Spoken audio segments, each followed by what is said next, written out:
പ്രിയപ്പെട്ടവരെ, good morning. എന്താ എണീക്കാൻ കുറച്ച് വൈകിപ്പോയി. അപ്പോഴൊക്കെ നോക്കുക,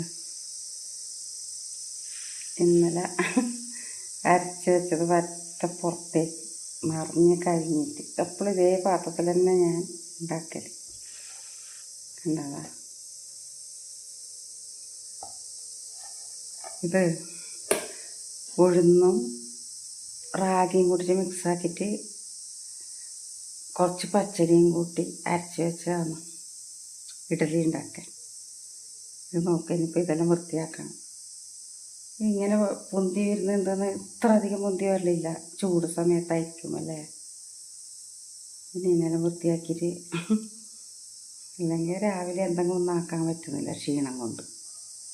എന്നുവെച്ചവിടെ ഭയങ്കര ക്ഷീണമാണ്. Thyroid ഇല്ലതുകൊണ്ട്, thyroid ഹൈയിലാണില്ലേ. നിങ്ങൾ എങ്ങനെ ഉണ്ടാവലുണ്ടാ?